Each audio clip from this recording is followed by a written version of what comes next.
और ये किसी ने आपको बताया नहीं। तमाम ऋषि मुनि योगी महर्षि हुए, आज भी तमाम अपने आप को ज्ञानी ध्यानी विज्ञानी कह रहे हैं, लेकिन इन बातों से पूर्णतया खाली है जिससे कोई लाभ मिले, जिससे मानव शरीर भोगों से अलग हो जाए, विकारों से मन अलग हो जाए और शरीर बीमारी परेशानी दुख तकलीफों से अलग हो जाए। ये कितना बड़ा मंत्र है शाकाहार, बहुत बड़ा मंत्र। अब जब तक आप ये मंत्र नहीं जपोगे तो कुछ होने वाला नहीं है। कितनी व्यवस्था बना दी जाए, कितने साधन बना दिए जाए, कितने चुनाव करा दिए जाए, कितने प्रधानमंत्री मुख्यमंत्री राष्ट्रपति बदल दिए जाए, लेकिन सुख शांति नहीं है। इनसे सुख शांति नहीं आती। सुख शांति अच्छा खान पान जो शरीर को विकारों से अलग रखता है और शक्ति का ह्रास नहीं होने देता है, वो काम।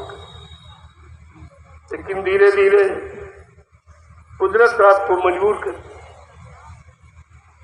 बगैर ठोकर के तो कोई समझता ही नहीं। संत महात्मा चाहते ठोकर न लगे, केवल संतों के वचनों की ठोकर लग जाए, तुम्हारा सुधार हो जाए। क्या मान लो किसी को आप मारते हो, हत्या करते हो, अगर महात्माओं की वचनों की ठोकर लग जाए तो अच्छा है। अगर कुदरत तुम्हारे दोनों हाथ काट दे तो आप कुछ भी नहीं करते, कुछ नहीं, सब बिगड़ जाएगा। ये अंग भंग का दंड जब भी दिया जाता है जब संत महापुरुषों के वचनों को ठुकरा देते, तो अंग भंग का दंड। जैसे लोग इन्हीं आंखों से माँ बहन बेटी देखते हो, इन्हीं आंखों से गलत भी देखते, विचार कुचार भी तुम्हारे अंदर पैदा हो जाए। अगर एक की आंख निकाल ली जाए दोनों, तो दूसरा गलत नहीं करे। कानून इतना सख्त और संयमित हो कि आप भी मानने के लिए मजबूर हो जाए। प्रेमियों, सतयुग में यही होगा। सतयुग बड़ा खराब होगा, बड़ा कठोर होगा। आप फिर तुम्हारा जीना मुश्किल हो जाएगा। व्यभिचारियों कुचारियों का, शराबी कबाबियों का जीना बहुत इतना सख्त होगा। सत्य का युग, वो झूठ का नहीं। आज तो आपको झूठ मिलती, कभी मना किया कभी नहीं किया, कभी भजन किया कभी नहीं किया, कभी सत्संग में आए कभी बरसों सालों नहीं आए। अभी तो ये कलयुग है, जब तक ये ढील डाल देख रहे हो, अरे इसी में सुधार कर लो, इसी में नियमों को अपना लो, ताकि सतयुग में आपको परेशानी न उठानी। और ये सतयुग किसी को माफ करेगा नहीं। कहा कि न्याय के तख्त पर बेटा भी अपने बाप को माफ नहीं करेगा। ऐसी सतयुग की व्यवस्था हो। यद्यप राम ने यही किया, जब उनको सत्य न्याय के लिए भेजा गया, उन्होंने अपने पिता को नहीं माफ किया। तो एक अपराध, एक हत्या धोखे में भक्त श्रवण कुमार की हो गई, नहीं माना। कहला नहीं भाई, मेरा ही था। तो त्रेता का नियम तक था, ये तो सतयुग है, ये तो सत्य का युग आ रहा। झूठ छल कपट बेईमानी हिंसा मार काट व्यभिचार कुचार, ये ऐसे चले जाएंगे जैसे सूर्य के निकलते अंधेरा समाप्त हो जाता है। इस तरह तभी तो आपसे बताया जा रहा है कलयुग जाएगा, सतयुग आएगा। अब कहा जा रहा है कलयुग जा रहा है, सतयुग आ रहा। जब आंधी तूफान तुम्हारे पास से निकलता है तो साफ पेड़ पौधों को उखाड़ता, बिंडकों को गिराता चला जाता। अगर ये न करे तो आप कभी नहीं कहोगे तूफान है, तो कुछ दिखाई तो देता नहीं तूफान, लेकिन परिणाम उसका दिखाई देता कि पेड़ों को गिरा दिया, जमीनों मकानों को गिरा दिया, मतलब विध्वंस करता चला जा रहा। तब तुम मानते हो कि हाँ तूफान आया था। ऐसे कलयुग जा रहा है। कितने कलयुगी जीवों को परास्त करना, कैसी कैसी जानलेवा बीमारियां, ये सब लोगों गंदे खान पान कराया और फिर बीमारियों से तुम्हारा नष्ट कर। तुम्हें बर्बाद कर दिया। ये काल की चाल है। अगर काल की चाल से बचना चाहते हो तो इस दयाल के वचनों का भी मानना की शुरुआत कर दो। अभी आपके लिए मौका है, आपको बताया जा रहा, फिर ये बताने वाला भी कोई नहीं मिलेगा। इस तरह लाभ देने वाला आप दरवाजे दरवाजे घूम रहा और आवाज लगा के कह रहा है महाप्रसाद ले लीजिए, बीमारी परेशानी तकलीफों से बच जाओ। ऐसा हिंदुस्तान में किसी ने कभी नहीं किया। लेकिन आज ये कितना अनोखा काम है, कितनी बड़ी हमदर्दी है जिसको तुम्हारे बचाने की चिंता है, लेकिन तुम अपनी चिंता नहीं समझ रहे हो कि हमें बच जाना चाहिए, हमें मान लेना चाहिए, हमें दुष्कर्मों से वापस लौटाना चाहिए, गंदे खान पान का परित्याग कर देना चाहिए। आप तो नहीं समझ रहे, क्या उनकी गर्ज है कि तुम्हारी गर्ज है?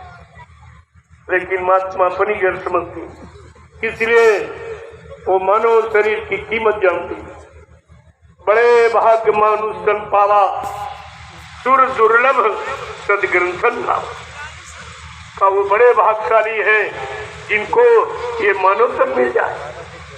और मानव तन के जानकार संत महात्मा फकीर मिल जाए और वो जात्मा जगाने की युक्ति दे दे। अब पाप कर्मों से माफी दिलाने के लिए परमार्थी सेवा की भूमिका बना दे। कितना अच्छा अवसर आपको मिला, लेकिन सब इसका लाभ नहीं उठा, सबके सब नहीं। क्योंकि गोस्वामी जी महाराज ने लिखा है रामचरितमानस के उत्तरकांड में, पहले तो भगवान ने विनाश कर दिया, राम ने विनाश कर दिया लंका का। बाद में उनको तरस आया कि हमने गलत किया। तब तो हमारे दुश्मन नहीं थे, दुश्मन विरोधी तो एक रावण ही था। मैंने उसका सारा कुर्मा, सारा परिवार और लंका के तमाम निर्दोष जीवों को मार डाला। तब उनको प्रायश्चित, अब प्रायश्चित के लिए उन्होंने कहा ऐसा करो, बादलों से कहा तुम अमृत की बरसात कर। ये बेचारे फिर जिंदा हुए। इनका कोई दोष नहीं है, इनका अपराध नहीं है, मैंने ये गलत किया है, इसलिए तुम हमारी बादलों मदद करो और अमृत की वर्षा करो। जब अमृत की वर्षा हुई, विचार हो गया सब मुंह ऊपर रखना, अमृत का पान कर लो। तो राक्षसों ने सोचा अरे ये धोखा है, चाल है, दुश्मन कभी अमृत की वर्षा नहीं करेगा। नहीं विश्वास हुआ। गोसाई महाराज लिखा सुधा वृष्टि भई दो जल माही, जिए भालू कपि निश्चल नहीं। तो अमृत की वर्षा हो गई, जो भालू बंदर घायल थे मतलब मरे वो जिंदा हो गए, लेकिन राक्षस मरे के मरे। विश्वास, ये राक्षस बुद्धि वाले, गंदा खान पान करने वाले, गंदे कर्म, इन्हीं को राक्षस कहते। काल ये कभी सच्ची अच्छी बात पर विश्वास नहीं करते। क्यों? इनका विनाश हो रहा है, इनका पाप का घड़ा भर गया, अब वो फूटेगा। जब पाप का घड़ा फूटता है तो मानव की बुद्धि कैसी हो जाती है? एकदम विकार, शंका। भाई ये कहा, ये तो विचारे उसके खराब हो जाए। कहने का मतलब हमारा ये है कि हमें आपको उन युगों के खान पान करने वाले और वो अवतारी शक्तियों की बात मानने वाले, उनकी बात का निरादर करने वाले, उनका क्या हुआ और जिन्होंने माना उनका क्या हुआ। तुमको भी इस युग में उसी तरह अपना जीवन यापन करना चाहिए ताकि तुम्हारा बचाव हो जाए। संत महात्मा बचाने के लिए आए और सभी आपत्तियों ने 80 में सब समाप्त हो जाते, लेकिन अपनी दया से अपना वरद हस्त जिस सिर पर रख देते हैं तो कितना ठंडा हो जाता, विकार समाप्त हो जाती, मन में शांति पैदा हो जाती है। ये प्रभाव है उनके वरद हस्त। तभी आपको स्पर्श, और आप उनका स्पर्श करें।